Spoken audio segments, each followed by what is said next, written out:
fraternelle. C'est quelque chose d'important, la gentillesse fraternelle. Parce que Paul pensait que l'Église devait être un lieu rempli d'une attitude de la bonté fraternelle. C'est un lieu où la bonté de Dieu se manifeste. Un lieu, je dirais, où c'est une caractéristique eh bien, de tout croyant, de tout disciple, de développer, que nous devons développer dans notre vie cette bonté. De la même manière que nous manifestons l'amour, eh bien, nous devons manifester notre amour fraternel, notre amour les uns pour les autres. Et le mot que Paul utilise pour la gentillesse fraternelle, c'est le mot Philadelphia. Vous savez, Philadelphia, eh bien, c'est la traduction du mot gentillesse fraternelle. C'est une connexion qui est basée sur l'amour fraternel, sur la gentillesse fraternelle, sur le respect des uns des autres. Il y a un temps, eh bien, on avait monté une association avec plusieurs pasteurs qui était basée sur eh bien, cet amour fraternel. Et en tant que disciples de Christ, eh bien, nous devons être à la hauteur de ce nom. Nous devons regarder, nous devons être des chrétiens de Philadelphie, des chrétiens remplis de cette gentillesse fraternelle. Et le mot Philadelphia se trouve dans les Éphésiens, c'est en fait une caractéristique au chapitre 4, et à partir du verset 25. Et j'aimerais qu'on va regarder la définition, parce que moi j'aime regarder ce que Dieu nous montre. Et vous savez, Dieu est précis. Dieu, dans sa parole, nous montre exactement les caractéristiques eh bien, de l'amour fraternel, de la gentillesse fraternelle. C'est une description de notre vie, et je dirais que ça doit être un style de vie, ça doit être ce que nous sommes dans notre vie à l'Église comme dans notre vie à l'extérieur. C'est un style de vie. Éphésiens chapitre 4, verset 25 nous dit, vous avez tous la parole, c'est pourquoi renoncez au mensonge et que chacun de vous parle selon la vérité à son prochain. Important. Car nous sommes membres les uns des autres. Si vous vous mettez en colère, ne péchez point, que le soleil ne se couche pas sur votre colère, et ne donnez pas accès au diable. Deuxième point, que celui qui dérobait ne dérobe plus, mais plutôt qu'il travaille en faisant de ses mains ce qui est bien, pour avoir de quoi donner à celui qui est dans le besoin. Qu'il ne sorte de votre bouche aucune parole mauvaise, mais s'il a lieu, quelques bonnes paroles qui servent à l'édification et communiquent une grâce à ceux qui l'entendent. N'attristez pas le Saint-Esprit de Dieu par lequel vous avez été scellés pour le jour de la rédemption. Que toute amertume, toute animosité, toute colère, toute clameur, toute calomnie et toute espèce de méchanceté disparaissent du milieu de vous. Soyez bons les uns envers les autres, compatissants, vous pardonnant réciproquement comme Dieu vous a pardonné en Christ. Je dirais que, et c'est formidable, parce que nous voyons des bases, et nous devons grandir. Et la maturité spirituelle, elle doit être basée sur ces bases. Et c'est souvent, eh bien, pour nous, une armure, parce que lorsque nous allons évangéliser, lorsque nous sommes confrontés à des personnes de l'extérieur, eh bien, nous sommes face à toutes sortes de personnes, toutes sortes de comportements. Et nous devons être remplis de cette gentillesse fraternelle, de cette bonté fraternelle. Nous sommes envoyés comme des agneaux parmi les loups, mais nous le faisons parce que le Seigneur est avec nous. Et dans notre relation fraternelle, nous devons aussi manifester eh bien, cette gentillesse fraternelle.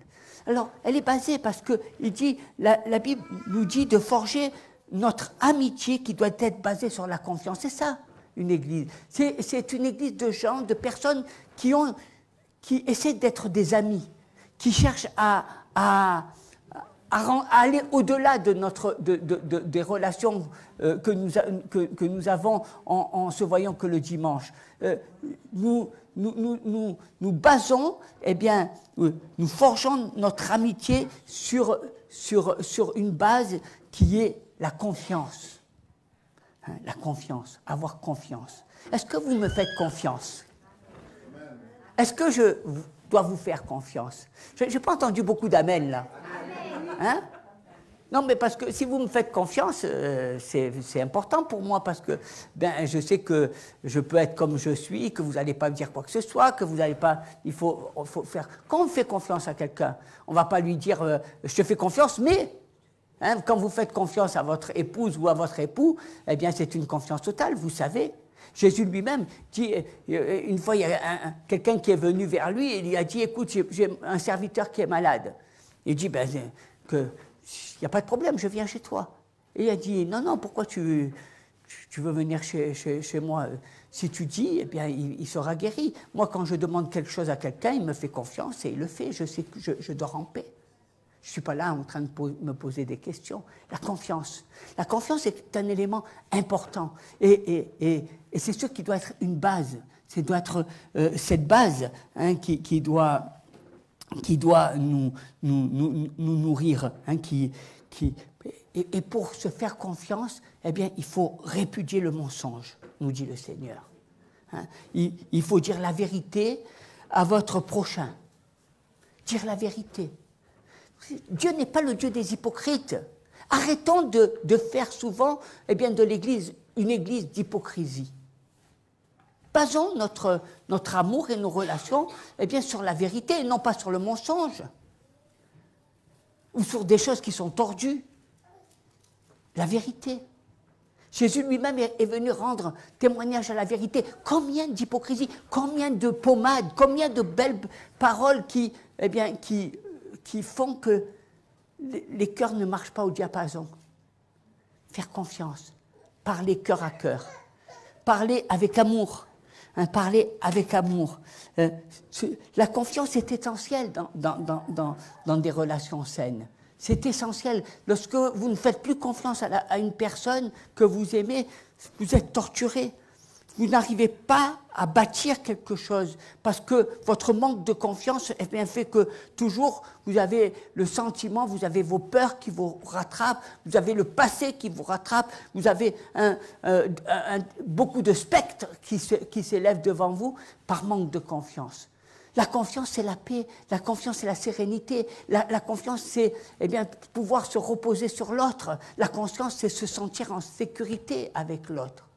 La confiance, basée sur la confiance. Est-ce que vous faites confiance à vos sœurs que vous côtoyez depuis des années? Est-ce que vous les aimez? Est-ce que vous leur dites le fond de votre cœur? Le fond de votre cœur. Il faut qu'il soit animé des paroles de douceur, des paroles d'amour, parce que nous sommes conduits par l'amour de Christ.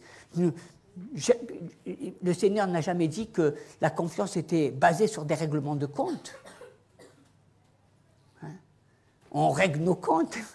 Non. Aime ta frère, aime ta sœur et apprends à lui faire confiance.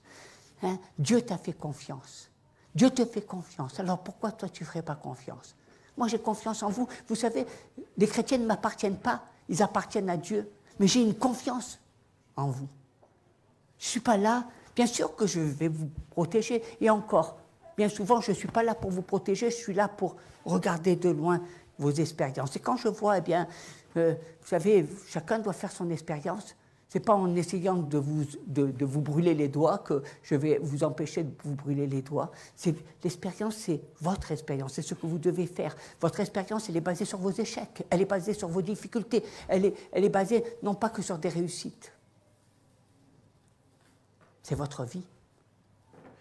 Je dois être de loin et je laisse faire. Mais j'ai confiance en vous, j'ai confiance en Dieu. Je sais que Dieu vous aime, je sais que Dieu arrivera toujours à vous rattraper parce qu'il connaît votre amour. C'est important la confiance. Dans un monde où les gens se font de moins en moins confiance, hein, où ils se disent pas, de la gentillesse fraternelle, parce que ça commence par un esprit de confiance, avec la volonté eh bien, d'être honnête et gentil. Je veux être honnête avec toi. Si je te parle, c'est par amour, c'est par honnêteté, par sincérité et par gentillesse. Je ne suis pas là pour te parler d'une manière dédaigneuse ou de monter sur mes grands chevaux ou de te montrer que j'en sais plus que toi. Hein? Et c'est important. Écoutez-moi, parler honnêtement l'un à l'autre, ça ne signifie pas la brutalité. Ça ne signifie pas la colère. Tu peux venir... Et j'ai connu eh bien, des gens qui utilisent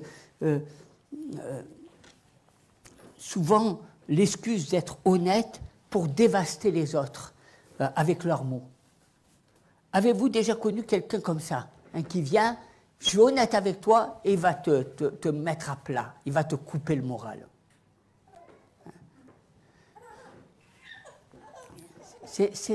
Attention. En tant que frère, en tant que sœur, eh bien, je me sens de vous dire la vérité, mais de vous le dire dans l'amour. Et puis, il y a des choses que je sais que peut-être vous n'accepterez pas. Et Dieu ne me demande pas de vous dire tout ce que je pense. Hein? Vous savez, il y a des fois, on est là, non, il faut veiller. Il y a des personnes qui ne sont pas aptes pour l'instant. Il y a des personnes qui sont des enfants, il y a des personnes qui sont des bébés, il y a des personnes qui sont des adultes. Le souci, c'est souvent que les adultes se comportent comme des bébés. Mais si les adultes sont adultes, il n'y a pas de problème. Il faut chacun, on ne peut pas, chacun, bien nous devons agir avec vérité, dans l'amour, et puis laisser l'Esprit Saint. Vous savez, ce n'est pas à force de discours, de persuasion que nous changerons les personnes, c'est le Saint-Esprit qui change. C'est le Saint-Esprit qui amène la transformation. Mais nous devons accompagner dans l'amour. Nous devons eh bien, dire dans l'amour. Nous ne sommes pas là pour dévaster des vies. Nous ne sommes pas là eh bien, pour amener des vies à ce qu'elles retournent dans le monde. Et le Seigneur eh bien, nous demande, vous n'avez pas à dépasser le point de blesser des gens. Il faut savoir, la limite c'est ça. On parle souvent de ligne rouge en ce moment. Eh bien la ligne rouge, c'est ne pas blesser. Ne pas blesser.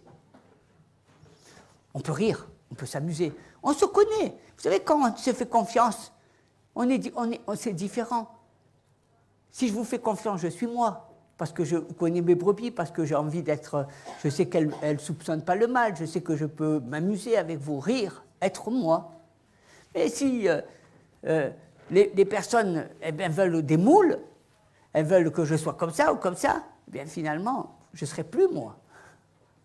Je serai quelqu'un d'autre. Peut-être quelqu'un d'ennuyeux, peut-être quelqu'un que vous n'aimerez plus. Vous savez, on veut toujours et on ne sait pas ce qu'on veut. Alors, attention, soyons-nous. L'essentiel, c'est de ne pas blesser l'autre. Votre ligne rouge, c'est de ne pas blesser. Moi, je peux rigoler avec des frères, des sœurs. Je m'amuse bien avec Marie-Hélène, je m'amuse bien avec Diane, je m'amuse bien avec d'autres personnes. Avec Chantal, je rigole. Hein? Avec beaucoup de gens, je ris. Et je ne vois pas le mal, et au contraire, c'est un plaisir. C'est important, parce que la sagesse veut que nous soyons équilibrés, hein, et que nous soyons gentils. La gentillesse. La gentillesse. C'est important, la gentillesse, la bonté. C'est des mots qui, pour le Seigneur, sont très importants. On dit toujours, vous savez, pour connaître Dieu, il faut connaître ses caractéristiques. Quelles sont les caractéristiques de Dieu ? La bonté, la fidélité, la gentillesse, l'amour. Mais ce n'est pas que pour Dieu, ces caractéristiques. Ces caractéristiques, c'est pour nous. La gentillesse, la bonté, elle est pour nous. Dans la vie de tous les jours, eh bien, on doit vivre avec un bon cœur, avec beaucoup de bonté, hein, et nous devons veiller à cela. Et nous devons apprendre aussi à faire confiance aux personnes. Parce que, bien sûr qu'il y a des degrés, que tout le monde n'est pas l'ami de tous, mais il n'en demeure pas moins que nous sommes appelés. Et souvent, moi j'entends souvent des gens qui disent ben, « moi je n'ai pas d'amis, le nombre d'amis que j'ai, il est limité à 4 ou 5 ». Et quoi, tu te fais de l'honneur pour ça? En tant que chrétien, tu es appelé à avoir beaucoup plus d'amis. Hein, Dieu ne t'a pas dit que tu vas avoir 2 amis dans ta vie, ou 3 amis, ou 4 amis. C'est parce que souvent tu te mets tu mets des portails devant ta vie, et avec des fermetures, et que tu ne permets pas à l'amitié de frapper à ta porte. La gentillesse, eh bien, fait que beaucoup de gens t'apprécient, t'aiment, et beaucoup de gens ont confiance en toi. Et la gentillesse, eh bien, fait que les gens viennent. Les gens, vous savez, souvent, vous le voyez, quand il y a des personnes eh bien, qui décèdent, vous allez dans les enterrements, vous voyez, il y a des fois des personnes, ils partent vers le Seigneur, il y a 4-5 personnes. Et puis, il y a des gens, vous allez, je ne sais pas pourquoi, vous voyez, il y a des centaines de personnes. Pourquoi? Parce que ces personnes-là, ils étaient gentils. Ils avaient de la gentillesse. Ce n'étaient pas des pasteurs, ce n'étaient pas des hommes connus, ce n'étaient pas des femmes connues, c'était simplement des gens qui avaient de la gentillesse dans leur cœur. Et je crois que c'est important qu'on puisse prendre conscience de ça. Hein, de forger notre vie sur la confiance. Ça, c'est des valeurs. Ces valeurs-là, pourquoi tu les avais quand tu étais jeune, quand tu étais enfant, quand tu étais à l'école, que tu pensais que tu pouvais t'appuyer, avoir des amis, et pourquoi en grandissant, tu penses que tu ne peux plus avoir d'amis? Et que tu penses que, à part eh bien, tes enfants, il n'y a personne d'autre que tu peux faire confiance. Il y a des gens qui se cloisonnent, il y a des gens qui s'emprisonnent, il y a des gens qui pensent, oui, alors on essaie de racheter le manque de confiance à l'autre en se disant, je vais faire des actions, je vais bouger, je vais leur donner, eh bien, je vais faire ce que je vais faire des bonnes œuvres. Mais la confiance est la base. Si tu n'as pas confiance, tu peux faire tout ce que tu veux, tu vas tourner en rond. Il faut faire confiance. Ça se forge, la confiance. Ça se travaille. Hein, et nos relations sont basées sur la confiance, sur l'honnêteté. Et se dire les choses avec amour, se parler. Se parler, se dire les choses vraies. Vous savez, quand quelqu'un vient vous parler et qu'il vous dit quelque chose dont vous n'êtes pas d'accord, bien vous pouvez dire que vous n'êtes pas d'accord. Vous n'avez pas besoin de vous disputer, vous n'avez pas besoin de sauter sur des grands chevaux, vous n'avez pas besoin de tout casser. Vous avez simplement à dire à la personne, je ne suis pas d'accord avec ta manière de voir les choses, je ne suis pas d'accord par rapport à tes propos. Vous savez, vos oreilles ne sont pas des poubelles. Et si vous avez je dirais, un service à rendre aux autres, c'est leur dire la vérité. Ce n'est pas toujours de vous taire. Les gens, on fait toujours attention à ce que les gens disent. Mais ce qui est le plus important, c'est qu'il faut faire attention à ce que Dieu pense de vous. Parce que ce que les gens disent de vous, ce n'est pas ça qui va vous ouvrir le ciel. Ce que Dieu pense de vous, eh bien ça, c'est ce qui est l'essentiel dans votre vie. Et rien ne doit venir altérer eh bien, votre personnalité, votre caractère, votre manière d'être.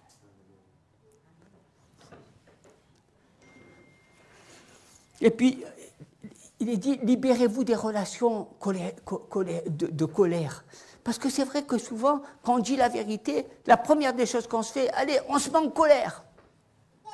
La colère, vous savez, quand vous entendez quelque chose, vous n'avez même pas entendu la fin de ce que la personne disait pour rentrer, pour sauter comme si vous aviez quelque chose. Mais non, Dieu ne veut pas qu'on soit en colère. Pourquoi se mettre, pourquoi tant de colère? Pourquoi toujours eh bien, sauter, bondir sur les moindres paroles? Pourquoi toujours être prêt à rugir? Ne soyons pas animés d'esprit de colère. Quand on grandit, quand on avance avec le Seigneur, la colère s'en va. souvent c'est un manque de maturité que la colère. Si vous grandissez spirituellement, si vous avancez dans votre vie chrétienne, eh bien vous allez voir qu'au fur et à mesure, la colère disparaît. Vous n'agissez plus de la même manière. C'est là où vous voyez la transformation du Seigneur. Hein? Moi, j'étais quelqu'un de coléreux. Et souvent, je bondissais à la première des choses. Et le Seigneur m'a transformé. Et il m'a appris à être calme. Il m'a appris à ne pas sauter sur les... Non, être calme. Ça a du sens, la gentillesse spirituelle. Hein, être gentil fraternellement. Parce que c'est pas... Vous avez des fois, les gens, vous les voyez calmes, vous les voyez mais ça ne veut pas dire qu'ils soient gentils spirituellement. Hein, ça ne veut pas dire qu'ils soient remplis, parce que des fois, vous les voyez tout doux, et puis quand ils se mettent en colère, ils sont comme des tigres, comme des félins, hein, vous sautez dessus. Hein, donc, non. Hein, Paul dit, si vous vous mettez en colère, ne péchez point, que le soleil ne se couche pas sur votre colère, et ne donnez pas accès au diable. Vous imaginez que la colère donne accès au diable. Que des fois, les gens ils disent, pourquoi il m'arrive toutes ces choses-là? Pourquoi je tombe malade? Pourquoi j'ai ce... Vous savez, il y a beaucoup de choses qu'on se pose comme question vis-à-vis de Dieu par rapport à notre vie. Mais vous, est-ce que vous vous posez des questions vraies en vous disant, mais est-ce que je fais l'autre partie de mon contrat? On voudrait que Dieu nous donne un chèque en blanc. On voudrait que Dieu nous dise impunément, tu fais ce que tu veux, à partir du moment où tu viens à l'église, tu peux faire tout ce que tu veux, il t'arrivera jamais rien. Non, c'est faux. Notre comportement, nos attitudes, nos pensées ont des conséquences dans notre vie et dans notre bénédiction spirituelle. On ne peut être béni, on peut être que des arbres plantés dans des courants d'eau et avoir des feuilles tout le temps verdoyantes, que si nous aussi, nous respections la parole de Dieu. Et je crois que c'est important parce que souvent, et Paul nous dit de ne pas se mettre en colère parce qu'il y a... c'est pas ce qu'il veut nous dire parce que tu te mets en colère contre la circulation ou les trucs comme ça. Des fois, il y a des bouchons, vous mettez... C'est pas ça quand il dit en colère. Hein. Quand il dit la colère, c'est... il parle de devenir en colère contre votre frère, contre votre voisin. Hein, vous pouvez avoir des personnes qui vous ennuient à l'étage et qui vous rouspètent, mais ça ne vous empêche pas de prier pour eux. Hein? Et lorsque vous êtes tenté de vous mettre en colère, sachez-le, c'est souvent contre des personnes que vous aimez beaucoup. On se met en colère souvent contre les personnes qu'on aime. Parce que ce qu'on aime, on les regarde tellement, on a tellement nos pensées qui sont positionnées sur eux, que s'ils font un pas de travers, on est là. Hein? D'autres personnes feront la même chose, d'autres personnes vont agir d'une manière pire, mais ce qu'on aime, il faut qu'il soit parfait. Hein? On veut toujours que les gens qu'on aime soient parfaits. Non, laissez-les. Est-ce que vous étiez parfait? Est-ce que vous étiez parfaite quand vous étiez jeune? Est-ce que vous n'avez pas fait des erreurs? Est-ce que vous avez... Et Dieu vous a touché, et Dieu a fait de vous ce que vous êtes. La surprotection n'apporte rien. Hein? Et on se met en colère. Ah, pourquoi tu n'as pas fait ça? Pourquoi tu fais ça dans ta vie? J'aimerais pas que tu fais ça. Et on se met à... Non, prions. Prions le Seigneur. Mettons-nous à genoux. Vous savez, la réaction d'un être humain, c'est de maîtriser ses émotions. Parce que la colère peut nous amener au meurtre. La colère peut nous amener à tuer même des personnes que nous aimons le plus. Donc veillons, ayons de la maîtrise. Hein, ne sortons pas de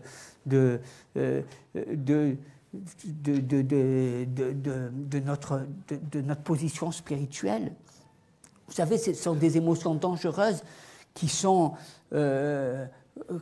aussi volatiles que de la nitroglycérine. Hein, c'est un poison qui peut vous tuer. Et plus vous grandissez spirituellement, et moins vous vous mettez en colère. La maturité implique d'apprendre à se contrôler. Hein, comment et quand. On apprend. Et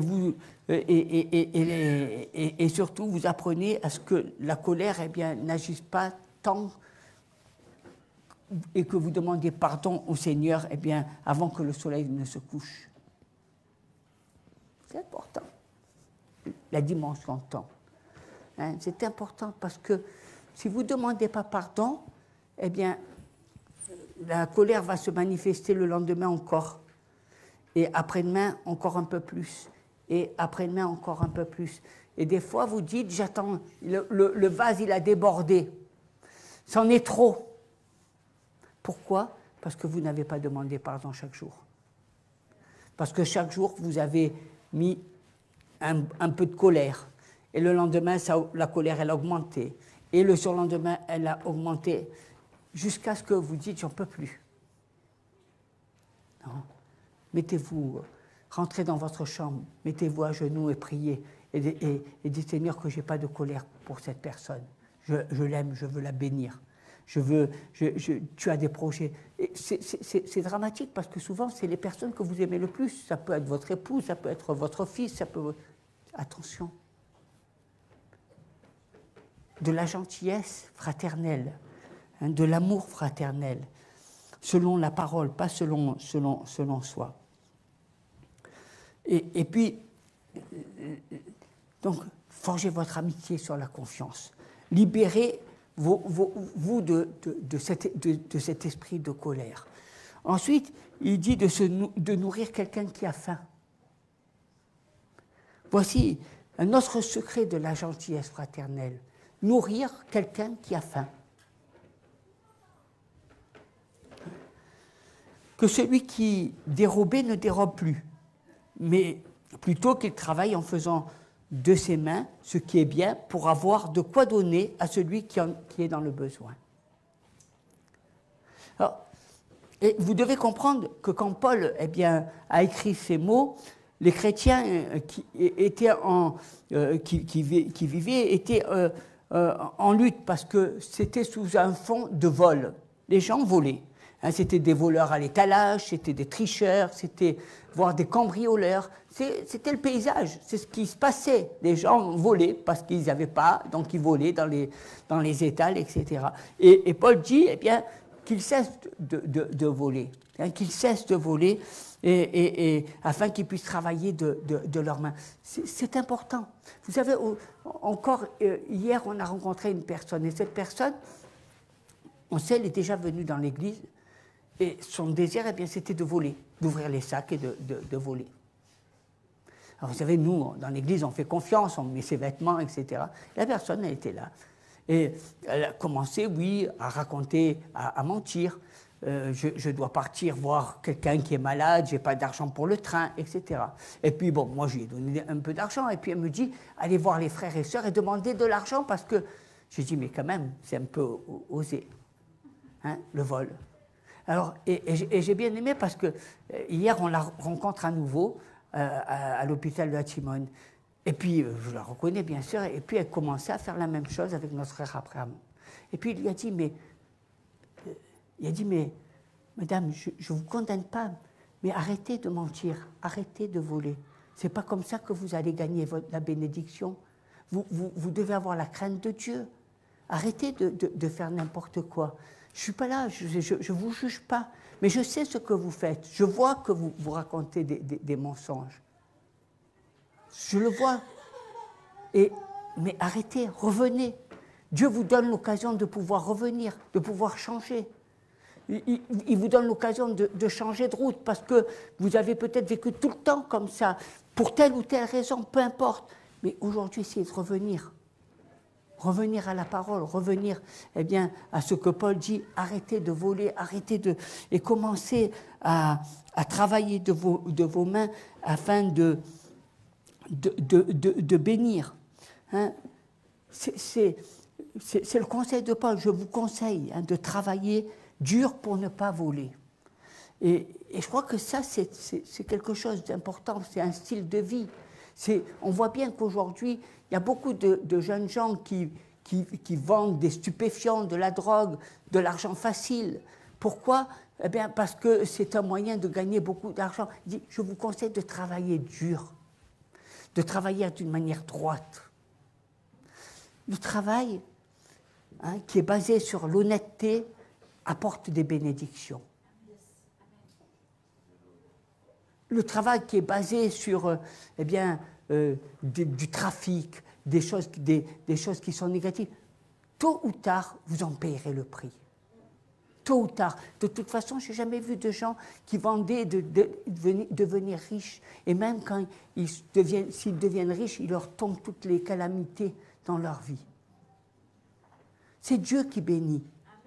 C'est Dieu qui bénit, et Dieu seul. Et je crois qu'il faut veiller à ça. Il faut veiller à ça.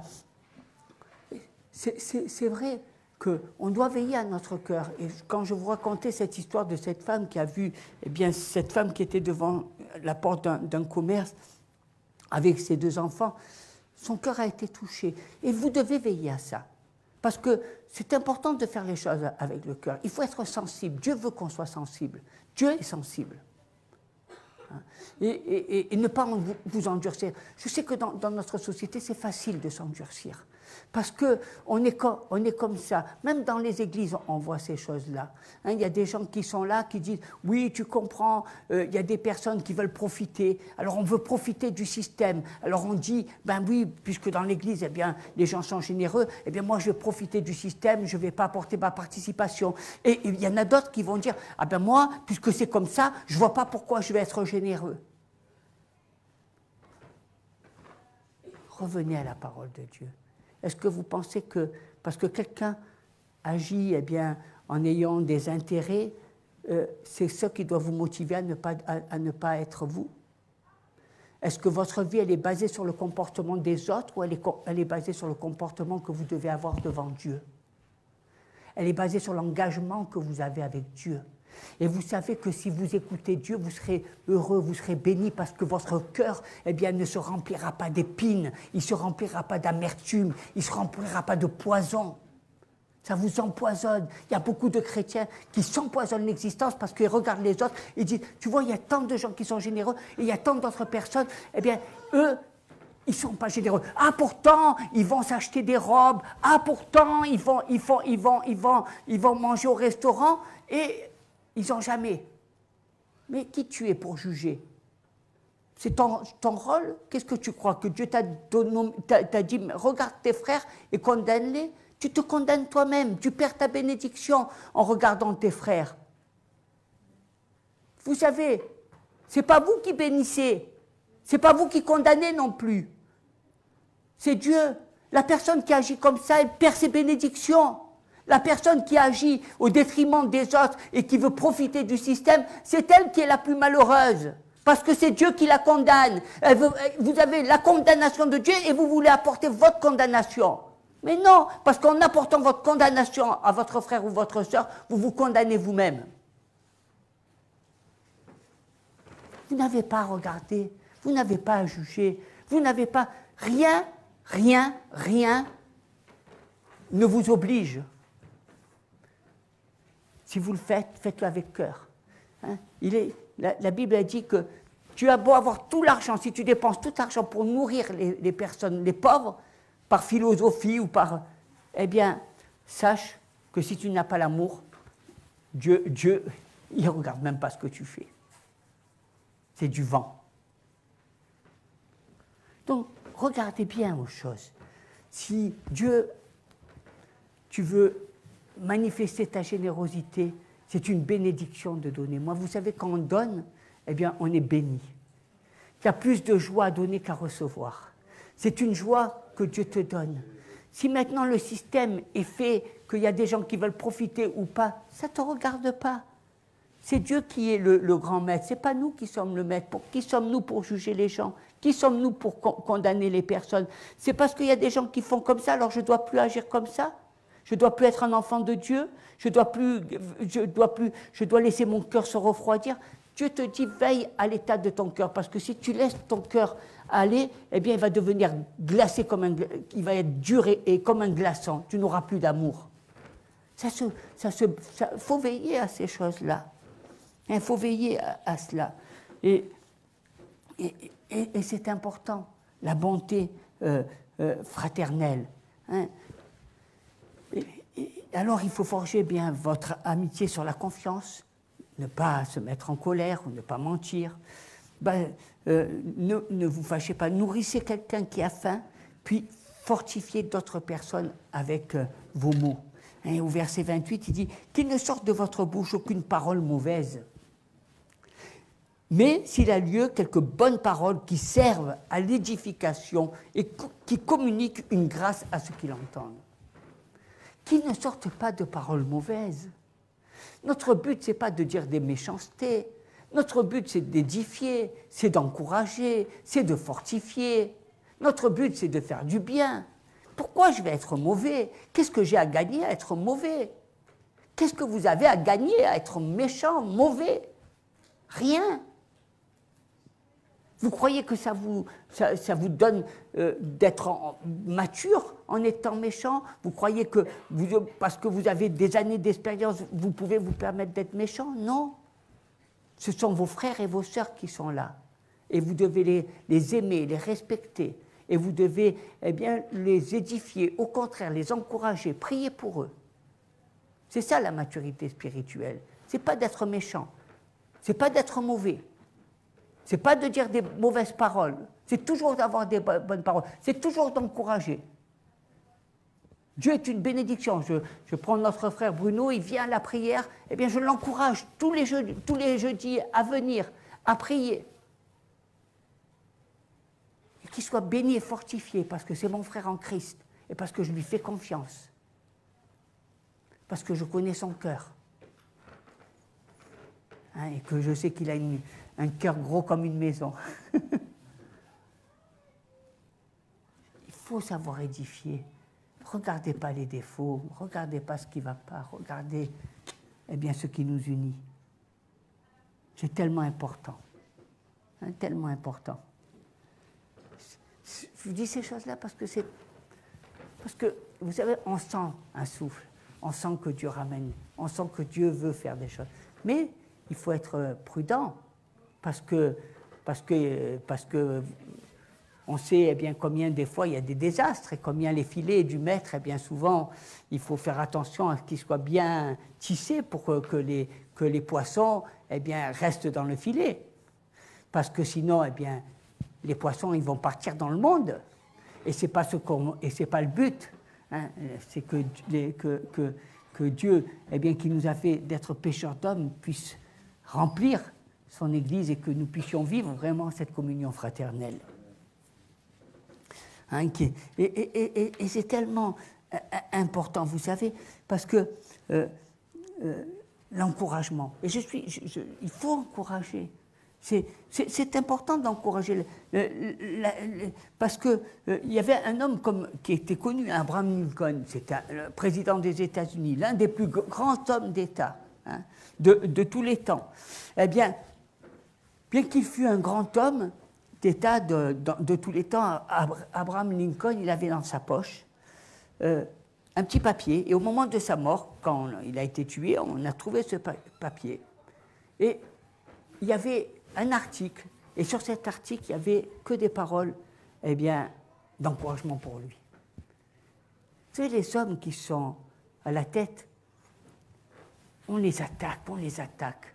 On attaque nos présidents, on attaque ceux qui nous dirigent, on les insulte, on crache dessus, on vomit même. On vit dans une époque où il y a une méchanceté et on vomit sur les pasteurs, on vomit sur les hommes de Dieu, on vomit sur l'Église, on vomit sur tout ça.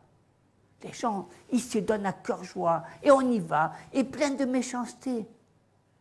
Au lieu d'encourager, au lieu de prier, au lieu de se mettre à genoux, on est toujours en train de critiquer les uns les autres, comme si que nous, on avait la science infuse, comme si que nous, on connaissait la Bible mieux que tout le monde. Vous aurez des surprises dans le ciel.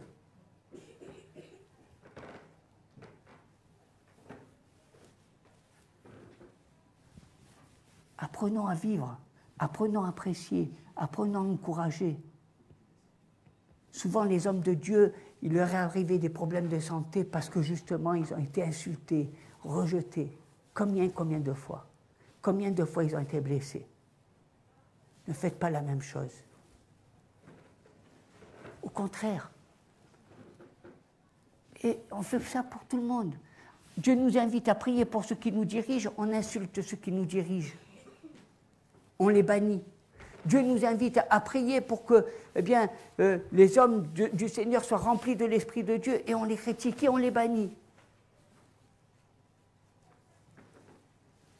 C'est important d'encourager. Comme vous avez besoin d'être encouragé. Vous avez besoin dans votre vie d'avoir des paroles. Combien de fois je viens vers vous et je vous apporte des paroles de réconfort pour vous encourager, pour vous dire que vous êtes aimé, pour vous dire que vous n'êtes pas seul, pour vous dire que vous êtes sur la bonne voie, il faut continuer. C'est ça l'Église. L'Église, c'est un lieu d'encouragement, c'est un oasis d'amour, c'est un lieu de paix, c'est un lieu de gentillesse, c'est un lieu de respect des uns des autres. Hein? Et je dirais que c'est à cela que nous sommes appelés. Ne perdons pas de vue. Ce n'est pas parce que vous êtes chrétien que tout vous est permis. Dieu nous appelle à devenir des êtres spirituels, pas des êtres charnels. Dieu ne nous appelle pas à être méchants, Dieu nous appelle à être remplis d'amour. Dieu nous appelle à avoir du respect les uns des autres. Hein? C'est important, hein, parce que il dit basez votre amitié sur la confiance. Il dit libérez-vous des relations de la colère. Nourrissez quelqu'un qui a faim. Fortifiez les uns avec des paroles d'encouragement. Puis éliminez l'amertume de votre esprit.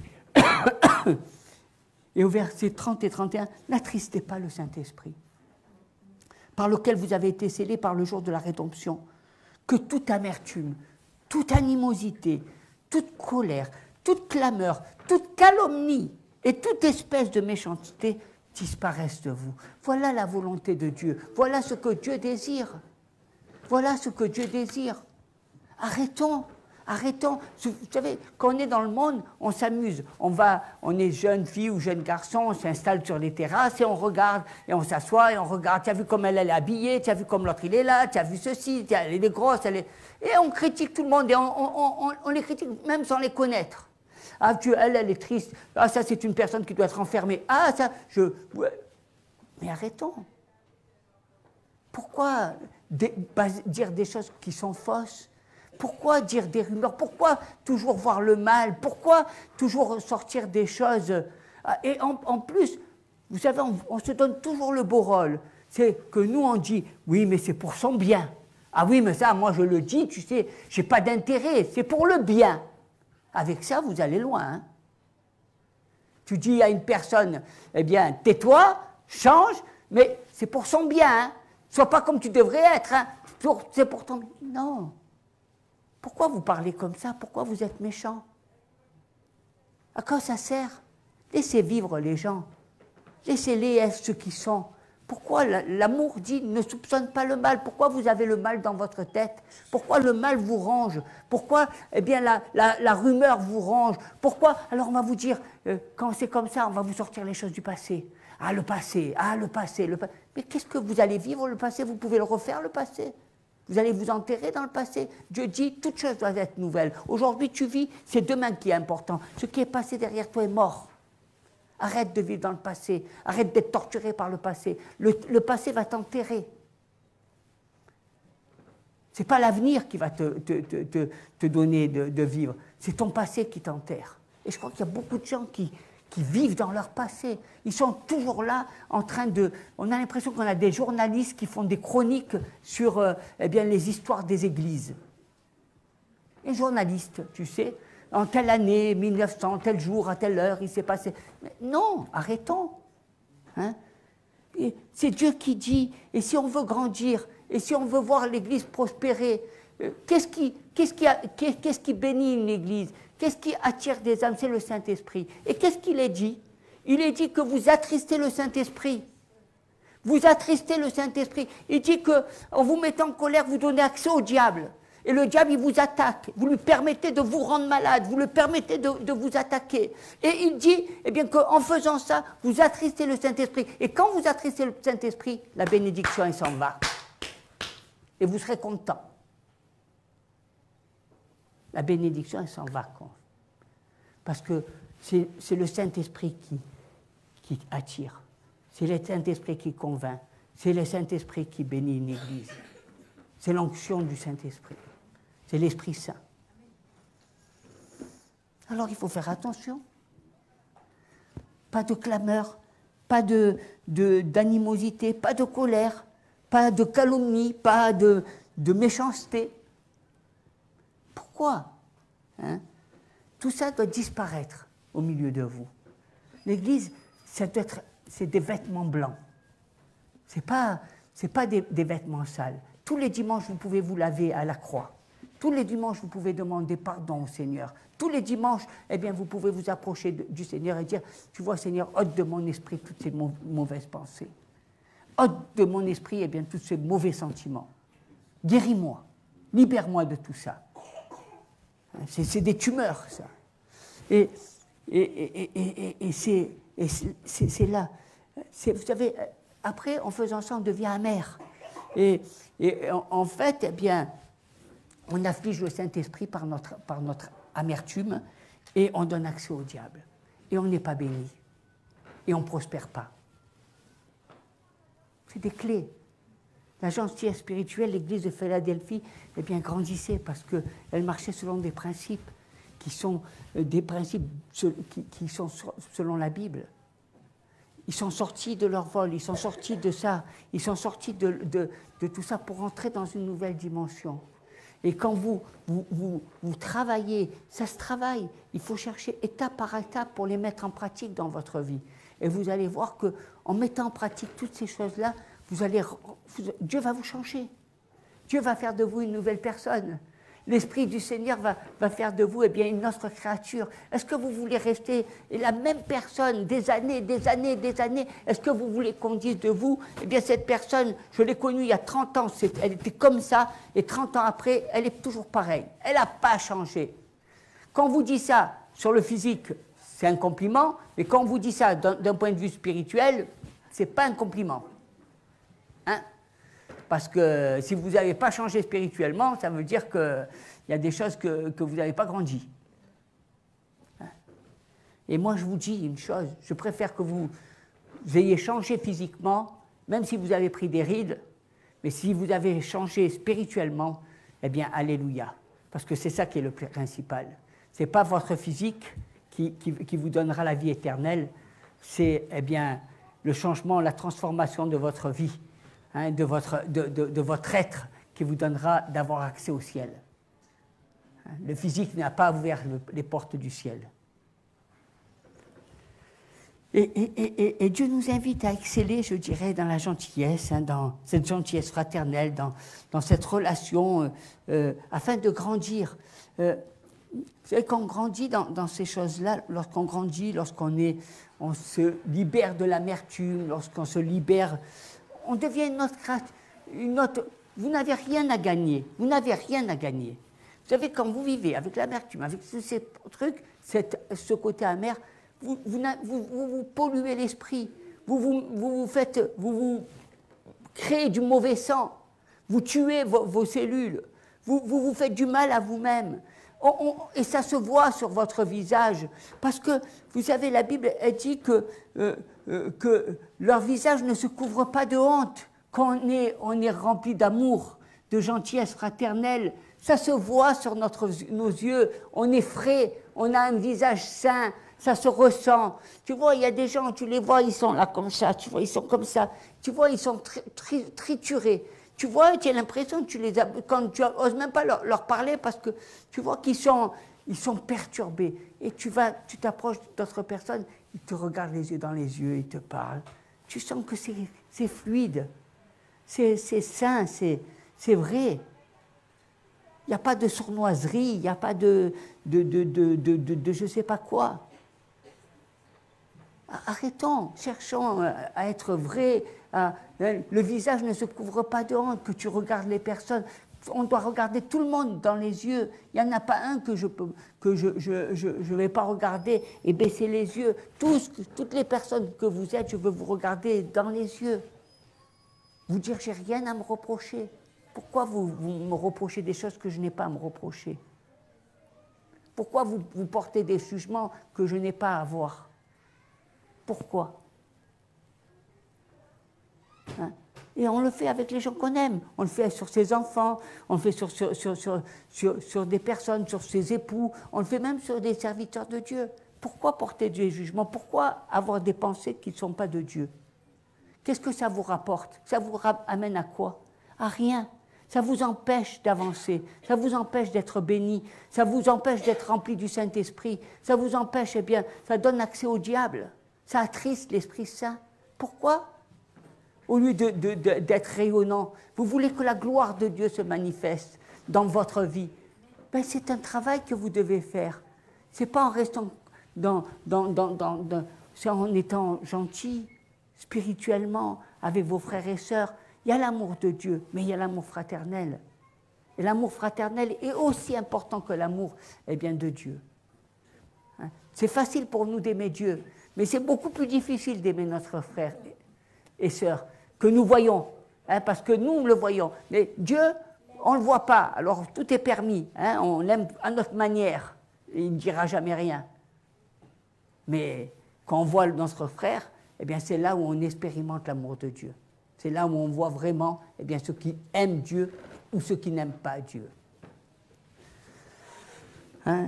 Et je terminerai par ce verset que j'aimerais que tous vous puissiez mémoriser. C'est le verset 32. « Soyez bons les uns envers les autres, compatissants, vous pardonnant réciproquement comme Dieu vous a pardonné en Christ. » C'est notre bannière.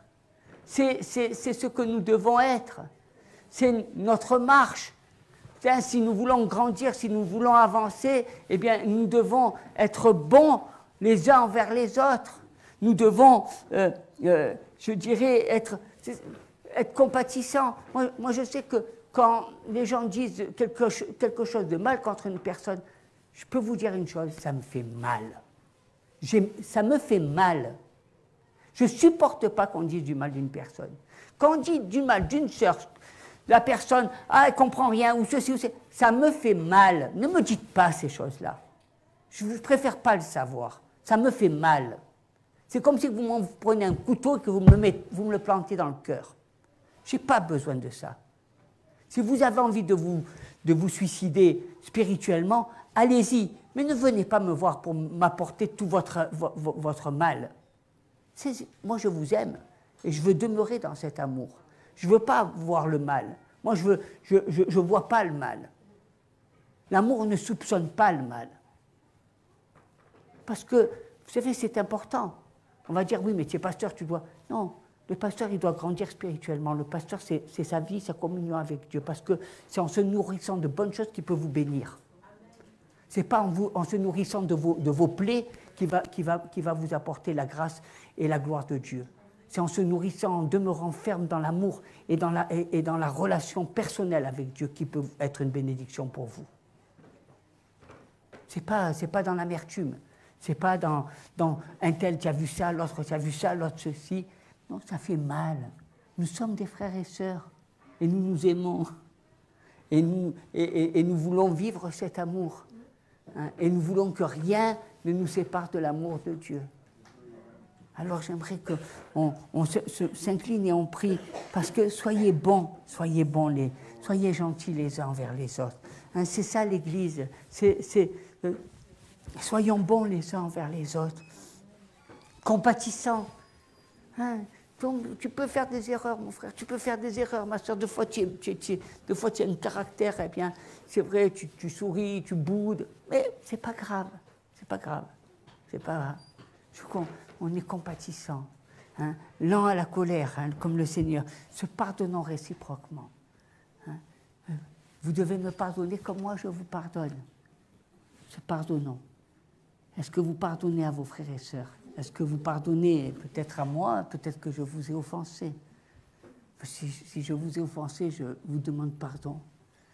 Si j'ai dit quelque chose qui a dépassé ma pensée, je vous demande pardon. Vous savez, un pasteur, c'est un être humain. Des fois, il dit des paroles, des fois, il rit, des fois, il peut sortir quelque chose qui peut-être vous offense.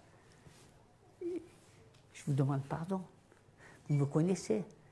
Vous ne soupçonnez pas le mal. Vous pensez bien que quand je fais une réflexion à un frère ou une sœur ou que je m'amuse, il n'y a pas de mal. Vous devez apprécier les choses. On est des êtres humains. On n'est pas dans le ciel. Hein. Le jour où on sera dans le ciel, on sera transformé avec un corps incorruptible. Peut-être qu'on sera très sérieux, mais je ne pense pas. Parce que dans le ciel, il y a la joie.